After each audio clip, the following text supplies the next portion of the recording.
Garden reach के ward number 134 में ईद की जगमगाहट। काउंसिलर शम्स इकबाल के नेतृत्व में रोशन हुई रास्ते, पार्क्स और मस्जिदें। आप देख रहे हैं द लोकल जर्नलिस्ट। ईद से कुछ दिनों पहले गार्डन रीच के वार्ड नंबर 134 भी पार्क स्ट्रीट की तरह रोशनी से जगमगा उठा। वार्ड के प्रतिनिधि काउंसिलर शम्स इकबाल के नेतृत्व में गार्डन रीच के तमाम रास्ते, पार्क्स और मस्जिदों को दुल्हन की तरह सजाया गया। गार्डन रीच के लोगों ने ईद के त्योहार को यादगार बनाने के लिए एक साथ मिलकर काम किया। काउंसिलर शम्स इकबाल ने इस अनोखे मौके पर समुदाय को एक साथ लाने का संदेश दिया और सभी को खुशियां बांटने का निमंत्रण दिया। उन्होंने कहा कि हमारे गार्डन रीच का वार्ड नंबर 134 एक परिवार की तरह है और इस ईद पर हम सब मिलकर एक यादगार और खुशियां भरा माहौल बनाने की सहयोग रहे। ये ईद का त्योहार हम सब के लिए एक अहम मौका है एक दूसरे के साथ जुड़े रहने का।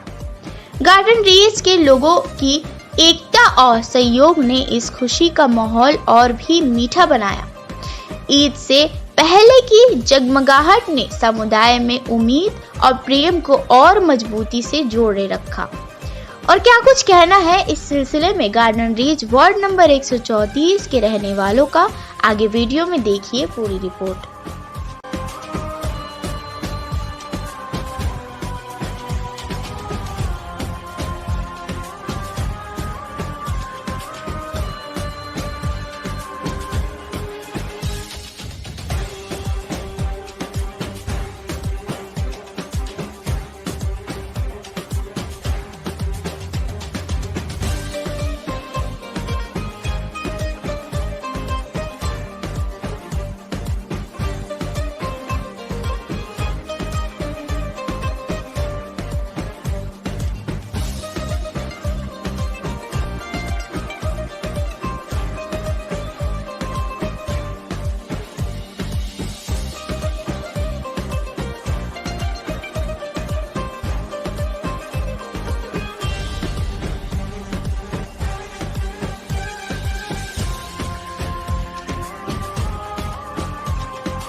को तबाही से बचाने के लिए, अगली नस्लों को तबाही से बचाने के लिए जो कुछ भी करना है इसी नस्ल को करना होगा।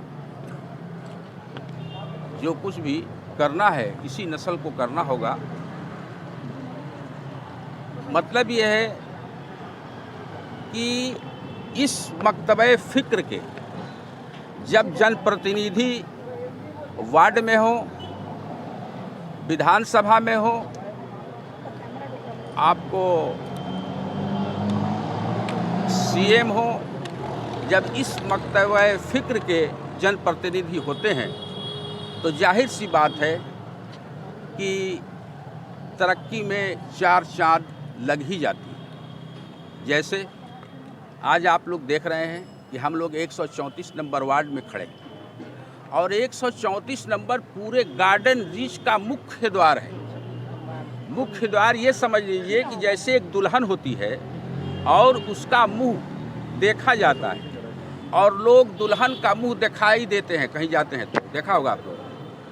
तो उसी तरह से 134 नंबर वार्ड पूरे गार्डन रिच का मुंह है, मुख है वो, और उस मुख को सजावट करने वाले, सजाने वाले हमारे यहाँ के 134 नंबर वार्ड के जो जनप्रतिनिधि हैं, युवा हृदय सम्राट श्री माननीय श्री अनिल जी, अनिल बाबू शम्स इकबाल अनिल साहब जो हैं, आली जनाब हम लोगों के वार्ड के काउंसलर, और अपने राजनीतिक, अपने काम, अपने सोशल वर्क को आइडियल मानते हैं।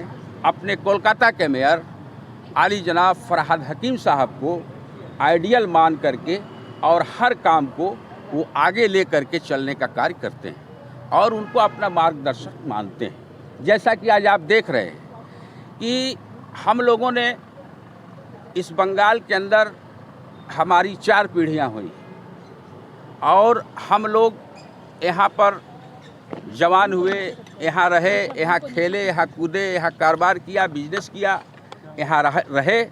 लेकिन आज तक अपने ज़िंदगी में, अपने लाइफ में हमने कभी इस तरह का सजावट, इस तरह का डेवलपमेंट गार्डन रीच के अंदर नहीं देखा था, जो कि 134 नंबर वार्ड ने ये सिद्ध कर दिया कि नहीं। जब अगुआ, जो मैं शेर कह के गया, आगे आने वाली नस्लों के बारे में सोचकर इस मकतबे फ़िक्र के साथ आगे बढ़ता है और अपने काम को ज़मीन पर ग्राउंड रिपोर्ट करता है, तो उस दशा में यही देखने को मिलती है जो आज आप लोगों के बीच हम लोग देख रहे हैं और समझ रहे हैं और इस्तेमाल कर रहे हैं। आप लोगों ने देखा कि ये लाइटें सजी हैं और 134 नंबर वार्ड, चूँकि ये 134 नंबर वार्ड आज 9 साल में जितना डेवलप किया, आज 9 साल में 134 नंबर वार्ड की गलियां जितनी डेवलप की, जितने इलाके डेवलप किए, ये सब हमारे काउंसलर साहब शम्स इकबाल साहब की देन है। आप अंदाज़ा नहीं लगा सकते। मैं एक इलाके में घूमने वाला और मैं इलाके का आलिम हूँ, मौलाना हूँ। आज जो है हमारे इलाके में जो सहूलतें हैं, मेडिकल सहूलतें हैं, आज हमारे इलाके में अगर इंग्लिश मीडियम सहूलत है, आज हमारे इलाके में अगर आज एंटी सोशल नहीं है, तो इसका सब ये सराहना और इसका सब जो है, अगर इसकी कामयाबी कही जाए तो ये सिर्फ शम्स इकबाल है, जिसने अपने वालिद मरहूम मुन्ना भाई मोहम्मद इकबाल के बाद, जब काउंसलरशिप में आने के बाद, उन्होंने अपने बाप के बाद इस काउंसलरशिप में आने के बाद उन्होंने इस काम को बढ़ाया। जैसे मान लिया जाए मेंटलिटी हॉस्पिटल, आज से पहले माचिसकल में वो हॉस्पिटल था, लेकिन वहाँ पर वो सहूलतें नहीं थी। आज वहाँ इतनी सहूलतें हैं कि फ्री इलाज होता है, हर वक्त जाते हैं तो डॉक्टर अवेलेबल रहते हैं। आप आगे आ जाइए गलियों में, आज से 9 साल पहले का ये आलम था कि बत्तियाँ बड़ी मुश्किल से जलती थी, लेकिन आज हर गली इसी तरह चमक रहा है जिस तरह शम्स इकबाल ने रोड चमकाया।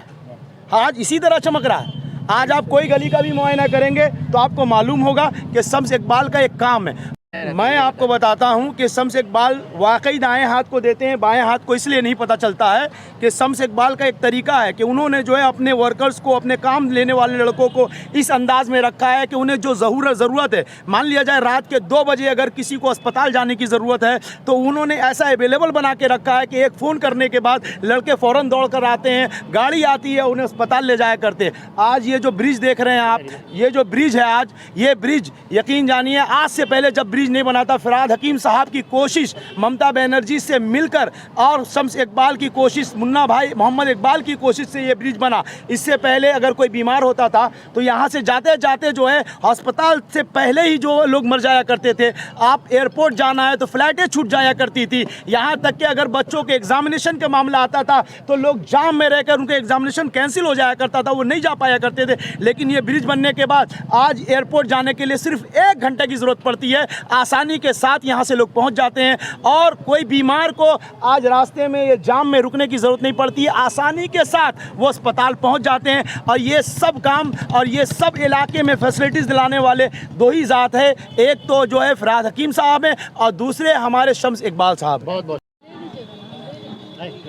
सबसे पहली बात, मैं हमारे मेयर, रियासती वज़ीर जनाब फरहाद हकीम साहब को और हमारे वार्ड नंबर 134 के काउंसलर जनाब शम्स इकबाल अनिल को दिल की गहराइयों से ईद की मुबारकबाद पेश करता हूँ।